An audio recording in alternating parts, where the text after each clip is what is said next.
വലിയ വലിയ ആളുകളൊക്കെ വന്നിരുന്ന് വലിയ വായിൽ ഡയലോഗ് അടിക്കുകയാണ്.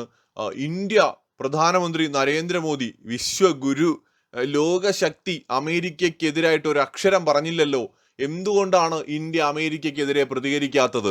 വെനസ്വേല എന്ന് പറയുന്ന ഒരു രാജ്യത്തെ അമേരിക്ക ഇങ്ങനെ കയറി ആക്രമിച്ചിട്ട് ഇന്ത്യ എന്തുകൊണ്ടാണ് എതിർത്ത് ഒരു അക്ഷരം പോലും മിണ്ടാത്തത് എന്നൊക്കെ പറഞ്ഞിട്ട് സ്വയം പ്രഖ്യാപിത ബുദ്ധിജീവികൾ അടക്കം വന്നിരുന്ന് തള്ളിമറിക്കുന്ന കാണുന്നുണ്ട്.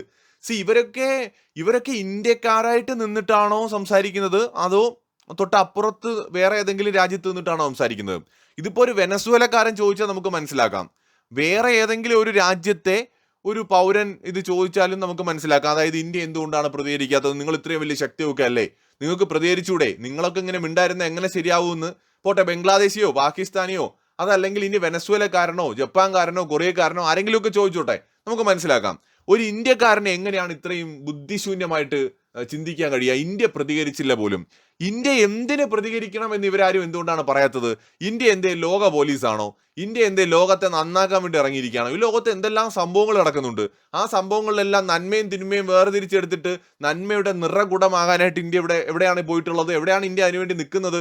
ഇവിടെ യുക്രൈൻ റഷ്യ യുദ്ധം നടന്നു, ഇന്ത്യ അങ്ങ് നന്മ ചൊരിഞ്ഞു. അവിടെ എന്തൊക്കെ പറഞ്ഞാലും റഷ്യ എന്ന് പറയുന്ന രാജ്യം യുക്രൈൻ എന്ന പരമാധികാര രാജ്യത്തെ അങ്ങോട്ട് ആക്രമിക്കുകയാണല്ലോ ചെയ്തത്. റഷ്യക്ക് പറയാൻ ഒരുപാട് എക്സ്ക്യൂസസ് ഉണ്ടാവാം, അല്ലെങ്കിൽ ന്യായങ്ങൾ ഉണ്ടാവാം. അതായത് അവരുടെ രാഷ്ട്രത്തിന്റെ സുരക്ഷയെ ബാധിക്കുന്ന കാര്യമാണ്, യുക്രൈൻ നാറ്റോയിലെ മെമ്പറായി കഴിഞ്ഞാൽ റഷ്യക്ക് അത് വലിയ ഭീഷണിയാണ് എന്നൊക്കെ പറയാം. പക്ഷെ അവിടെ നടന്നത് ഒരു പരമാധികാര രാജ്യത്തെ ഏകപക്ഷീയമായിട്ട് റഷ്യ ആക്രമിച്ച സംഭവം തന്നെയല്ലേ. ഇന്ത്യ റഷ്യയെ തള്ളി പറഞ്ഞോ, കുറ്റപ്പെടുത്തിയോ, പുടിനെ തള്ളി പറഞ്ഞോ? അപ്പോഴെന്തേ ആരും ഇത് ചോദിക്കാത്തത്? ഇന്ത്യ എന്തുകൊണ്ടാണ് പറയാത്തത്? റഷ്യ നമ്മുടെ സുഹൃത്താണ്, നമുക്കത് പറയേണ്ട ആവശ്യം അവിടെ ഇല്ല. യുക്രൈനേക്കാൾ കൂടുതൽ റഷ്യ നമ്മുടെ സുഹൃത്താണ്. ഇവിടെ അമേരിക്ക വെനസ്വേലയുടെ കേസിലും ഇന്ത്യയെ സംബന്ധിച്ചിടത്തോളം വെനസ്വേലയേക്കാൾ ഇന്ത്യക്ക് ഇമ്പോർട്ടന്റ് യുണൈറ്റഡ് സ്റ്റേറ്റ്സ് ഓഫ് അമേരിക്കയാണ്. അല്ലാതെ അമേരിക്കയെ പേടിച്ചിട്ടോ അമേരിക്ക പിടിച്ച് മൂക്കി കയറ്റുമെന്ന് കരുതിയിട്ടോ അല്ല. ഇന്ത്യ ആണവായുധം കണ്ടുപിടിച്ചതിന് ശേഷം ഇന്ത്യക്ക് അമേരിക്കയെ ഭയക്കേണ്ട ഒരു കാര്യമില്ല. അമേരിക്ക എന്നല്ല, ലോകത്ത് ഒരു രാജ്യത്തെയും ഭയക്കേണ്ട കാര്യമില്ല. ആണവായുധത്തിനോടൊപ്പം ഭൂഖണ്ഡാന്തര ബാലിസ്റ്റിക് മിസൈൽ കൂടി ഇന്ത്യ വികസിപ്പിച്ചെടുത്തതോടെ ഇന്ത്യ വളരെ ശക്തമായിട്ടുള്ള രാജ്യമായിട്ട് മാറി. ഈവൻ ആണവ ശക്തിയാണ് പാകിസ്ഥാനെങ്കിലും പാകിസ്ഥാന്റെ കയ്യിൽ 2000 കിലോമീറ്ററിന് മുകളിൽ ദൂരപരിധിയുള്ള കൊള്ളാവുന്ന മിസൈലൊന്നുമില്ല. ഏതോ ഒരു മിസൈല് 2500-600 കിലോമീറ്റർ ഒക്കെ പോകുന്നവർ പറയുന്നുണ്ട്. പക്ഷേ ബാലിസ്റ്റിക് മിസൈലിന്റെ കാര്യത്തിലും ഭൂഖണ്ഡാന്തര ബാലിസ്റ്റിക് മിസൈലിന്റെ കാര്യത്തിലൊക്കെ പാകിസ്ഥാൻ വളരെ വീക്കാണ്. ആണവ ശക്തികളിൽ ഇന്ത്യക്കും ചൈനയ്ക്കും റഷ്യയ്ക്കും അമേരിക്കയ്ക്കും ഒരു പരിധിവരെ ഉത്തര കൊറിയയ്ക്കും ഒക്കെ മാത്രമാണ് ഭൂഖണ്ഡാന്തര ബാലിസ്റ്റിക് മിസൈലുകൾ കൊള്ളാവുന്നത് കയ്യിലുള്ളത്. അതിൽ തന്നെ ന്യൂക്ലിയർ ട്രയാഡ് ആയിട്ടുള്ള ഇന്ത്യക്ക് ഒരു രാജ്യത്തെയും ഭയപ്പെടേണ്ട ഒരു കാര്യവുമില്ല. പക്ഷെ എന്തുകൊണ്ടായിരിക്കാം ഇന്ത്യ വെനസ്വേലയ്ക്ക് വലിയ സപ്പോർട്ട് കൊടുത്തുകൊണ്ട് അമേരിക്കയെ ശക്തമായിട്ട് എതിർക്കാത്തത്?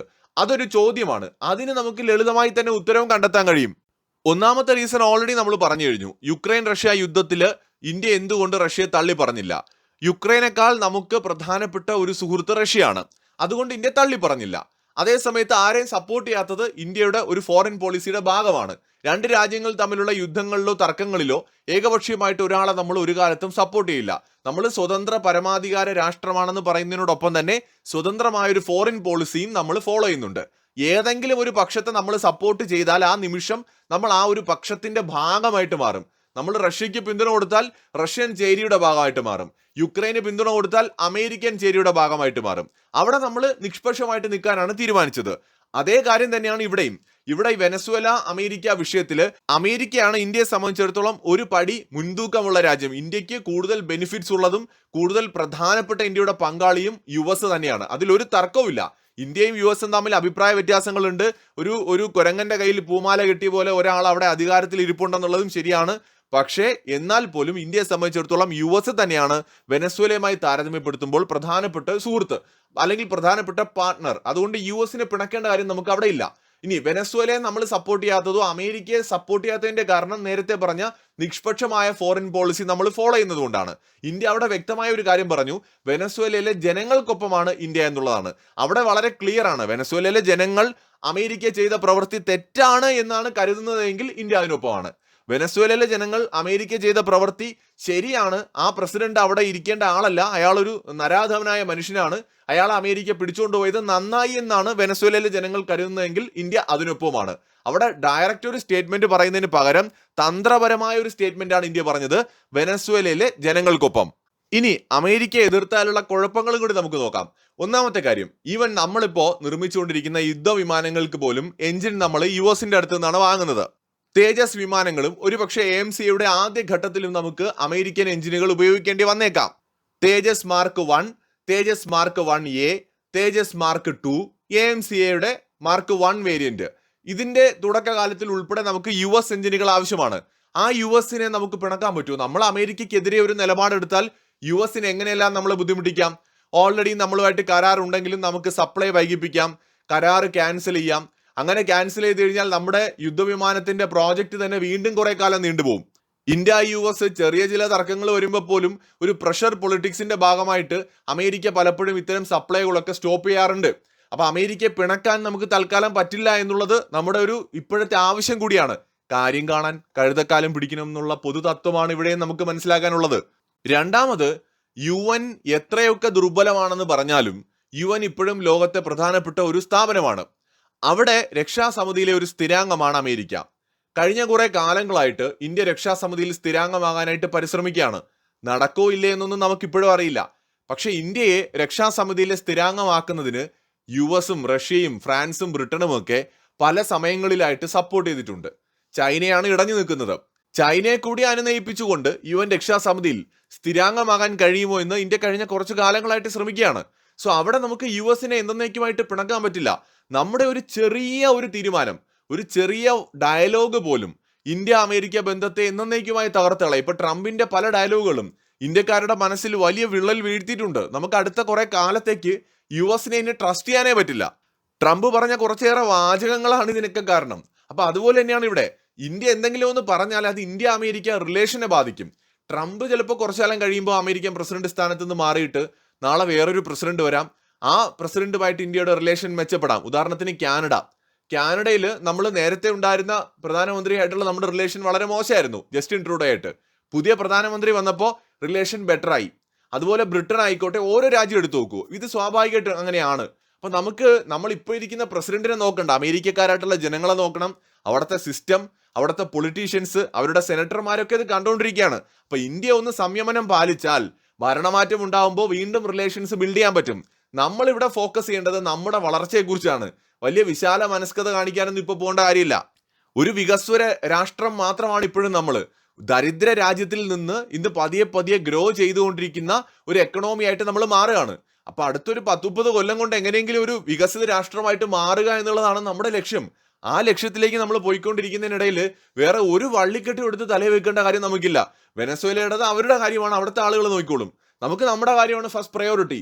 നമ്മൾ സ്വയം നന്നായിട്ട് മറ്റുള്ളവരെ കുറിച്ച് നമുക്ക് ചിന്തിക്കാം. അപ്പൊ ഒന്നാമത്, നമ്മൾ നേരത്തെ പറഞ്ഞ പോലെ US നമുക്ക് ഒരുപാട് ഡിഫൻസ് എക്യുപ്മെന്റ്സ് സപ്ലൈ ചെയ്യുന്ന രാജ്യമാണ്. രണ്ടാമത്, നമ്മളെ ഏറ്റവും വലിയൊരു പാർട്ണറാണ്, നമ്മളെ ഏറ്റവും വലിയ ട്രേഡ് പാർട്ണറാണ്. ഇതാരും പറയുന്നില്ല. ഇവിടെ കിടന്നുകൊണ്ട് അമേരിക്കയെ നിങ്ങൾ അത് ചെയ്യൂ, ഇത് ചെയ്യൂ, അങ്ങനെ പറയൂ, ഇങ്ങനെ പറയൂ എന്നൊക്കെ പറയുമ്പോൾ ഈ താരിഫ് നിൽക്കുമ്പോഴും ഇന്ത്യയുടെ ഏറ്റവും വലിയ ട്രേഡ് പാർട്ണർ US ആണ്. നമ്മുടെ അടുത്ത് നിന്ന് ഒരുപാട് സാധനങ്ങൾ വാങ്ങുന്ന നമ്മുടെ കസ്റ്റമറാണ്. നമ്മൾ അങ്ങോട്ട് ഒരുപാട് ഉൽപ്പന്നങ്ങൾ കൊണ്ടുപോയിട്ട് ഇപ്പോഴും സെയിൽ ചെയ്യുന്നുണ്ട്. ഇന്ത്യയും US തമ്മിലുള്ള ഒരു ട്രേഡ് ഡീല് 2025 ലാസ്റ്റ് അവസാനത്തോട് കൂടിയിട്ട് യാഥാർത്ഥ്യമാകേണ്ടതായിരുന്നു. 2026 ജൂൺ ജൂലൈ മാസത്തിലെങ്കിലും ഒരു പക്ഷേ ഒരു ട്രേഡ് ഡീൽ ഉണ്ടാകാനുള്ള സാധ്യതയൊക്കെ ഇപ്പോഴും നിലനിൽക്കുന്നുണ്ട്. അപ്പൊ ഇന്ത്യ US-ഉമായിട്ട് ഒരു വശത്ത് ട്രേഡ് ചർച്ച നടത്തിക്കൊണ്ടിരിക്കുകയാണ്. ട്രംപ് ആണെങ്കിൽ ഒരു സ്ഥിരതയില്ലാത്ത ലീഡറാണ്. ഇയാളെ എപ്പോൾ വേണേലും എന്തേലും പറയാം. അപ്പൊ അങ്ങനത്തെ ഒരാളെ നമ്മൾ പിണക്കി കഴിഞ്ഞാൽ വലിയ മണ്ടത്തരായി പോവും. അടുത്ത കുറച്ച് വർഷങ്ങളിലേക്ക് നമുക്കത് വലിയ തിരിച്ചടിയായിട്ട് മാറും. US-ഉമായിട്ട് ഒരു ട്രേഡ് ഡീൽ ഉണ്ടാക്കി അതിലൂടെ എക്കണോമിക് ഗ്രോത്ത് ഉണ്ടാക്കാൻ പറ്റുമെന്നാണ് ഇന്ത്യ നോക്കുന്നത്. അപ്പൊ അതിന്റെ ഇടയിൽ നമ്മൾ വെനസ്വേലയെ പോയി സപ്പോർട്ട് ചെയ്യേണ്ട ഒരു സാഹചര്യം ഇവിടെ ഇല്ല. വേലിയിരിക്കുന്ന പാമ്പിനെടുത്ത് തോളിടേണ്ട കാര്യമൊന്നും നമുക്കില്ല. ഇതിപ്പോ അമേരിക്ക ഭൂട്ടാനെയാണ് ആക്രമിച്ചെങ്കിൽ ഇന്ത്യ ഒരിക്കലും അവിടെ മിണ്ടാതിരിക്കില്ല. അമേരിക്കയായിട്ടുള്ള റിലേഷൻ ഇനി എത്ര മോശമാണെന്ന് പറഞ്ഞാലും, എത്ര മോശമായി തീരുമെന്ന് വിചാരിച്ചാലും ഇന്ത്യ ഇടപെട്ടിരിക്കും. കാരണം ഭൂട്ടാന് നമ്മൾ കൊടുത്ത ഉറപ്പാണ്, അത് നമ്മളുമായിട്ടുള്ള കരാറുണ്ട്. ഭൂട്ടാനും നമ്മൾ തമ്മിലുള്ള വിശ്വാസ്യതയുടെ വിഷയമാണ്. ഇവിടെ വെനസ്വേലയും ഇന്ത്യയും തമ്മിൽ അങ്ങനത്തെ വലിയ ബന്ധമൊന്നുമില്ല. നമ്മൾ അവിടെ അടുത്തുനിന്ന് എണ്ണ വാങ്ങുന്നുണ്ട്.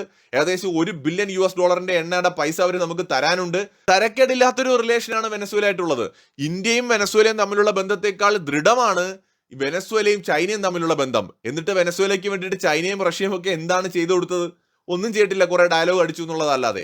ഡയലോഗ് അടിക്കുന്നതിനേക്കാളും മിണ്ടായിരിക്കുന്നത് നല്ലത്. ഇന്ത്യ മിണ്ടാതിരിക്കുന്നു എന്ന് മാത്രം.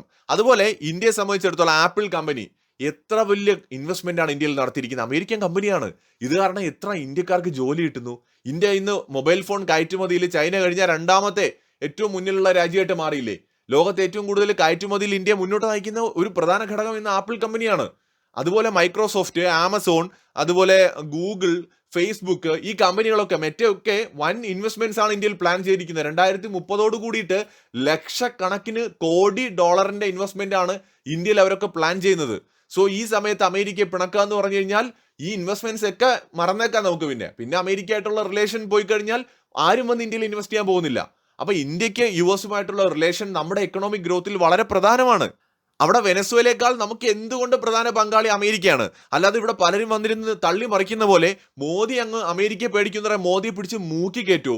ഇന്ത്യ ലോകത്തെ 4ാമത്തെ സൈനിക ശക്തിയാണെന്നേ. ഇവിടെ ഉത്തര കൊറിയയെ തൊടാൻ പോലും ഭയമുള്ള അമേരിക്കയാണ് ഇന്ത്യ ഒന്ന് മൂക്കിൽ വലിച്ചു കയറ്റും എന്നൊക്കെ കുറെ പേര് വന്നിരുന്ന് പറയുന്നത്. മോദിയുടെ പേടി ഇന്ത്യ അമേരിക്ക റിലേഷൻ മോശമായി കഴിഞ്ഞാൽ മിഷൻ അല്ലെങ്കിൽ വിഷൻ 2047 വീണ്ടും ഒരുപാട് കാലം നീണ്ടുപോകും. ഇന്ത്യ ഒരു വികസിത രാഷ്ട്രമാകണമെങ്കിൽ നിലവിലെ സമ്പന്ന രാജ്യങ്ങളുമായിട്ട് ഒരു ഹെൽത്തി റിലേഷൻഷിപ്പ് മെയിൻറ്റെയിൻ ചെയ്തേ പറ്റൂ. നമുക്ക് നല്ല ട്രേഡ് ചെയ്തേ പറ്റൂ. ഇൻവെസ്റ്റ്മെന്റ്സ് കൊണ്ടുവന്നേ പറ്റൂ. അതോടൊപ്പം തന്നെ ഡിഫൻസ് ആവശ്യങ്ങൾക്കും നമുക്ക് യുഎസിന്റെ പങ്കാളിത്തം അത്യാവശ്യമാണ്. അവിടെ വെനസ്വേല അല്ല, ഇന്ത്യക്ക് important United States of America ആയതുകൊണ്ടാണ് ഇന്ത്യ മിണ്ടായിരിക്കുന്നത്. ഇന്ത്യ മിണ്ടാതിരിക്കുന്നത് നമുക്ക് വേണ്ടിയാണ്, നമ്മുടെ രാജ്യത്തിന് വേണ്ടിയിട്ടാണ്. അല്ലാതെ അതിൽ മോദിയുടെ പ്രത്യേകിച്ച് ഇൻട്രസ്റ്റ് ഒന്നുമില്ല. എല്ലാ ഇന്ത്യക്കാർക്കും വേണ്ടിയിട്ടാണ്. ഇത് അറിഞ്ഞു വെച്ചുകൊണ്ട് ഇന്ത്യക്കാർ തന്നെ ചോദിക്കരുത് ഇന്ത്യ എന്താ പ്രതികരിക്കാത്തത്, ഇന്ത്യക്ക് പ്രതികരിച്ചൂടെ എന്നൊക്കെ. ഇന്ത്യ പ്രതികരിക്കേണ്ട ഒരു സാഹചര്യം ഇവിടെ ഇല്ല. നിങ്ങൾ ഓരോരുത്തരും പ്രതികരിച്ചോ. ഈ രാജ്യം ഒഫീഷ്യലായിട്ട് പ്രതികരിക്കേണ്ട ഒരു സാഹചര്യം ഇവിടെ ഇല്ല. രാജ്യത്തെ ഗവൺമെന്റിന്റെ മുൻഗണന എന്ന് പറയുന്നത് ഇന്ത്യ ഫസ്റ്റ്. ഇന്ത്യക്ക് എന്താണ് ബെനിഫിറ്റ്സ്, ഇന്ത്യയുടെ നേട്ടങ്ങൾ എന്താണോ, എവിടെ നിന്നാണോ അത് കഴിഞ്ഞിട്ടേ ഉള്ളൂ വെനസ്വേല ആയാലും വേറെ ഏത് രാജ്യമായാലും. അപ്പൊ ഇന്ത്യ ഫസ്റ്റ് പോളിസി തന്നെയാണ് ഇന്ത്യ ഗവൺമെന്റ് മുന്നോട്ട് കൊണ്ടുപോകുന്നത്. അതിന്റെ ആവശ്യമുള്ളൂ. അല്ലാതെ അവിടെ പോയിട്ട് നമ്മൾ വെനസ്വേലയ്ക്ക് സപ്പോർട്ട് കൊടുക്കേണ്ട ഒരു സാഹചര്യമില്ല. നമ്മുടെ മാമന്റെ മോനൊന്നുമല്ല വെനസ്വേല. മറ്റൊരു വീഡിയോയുമായി വീണ്ടും വരാം.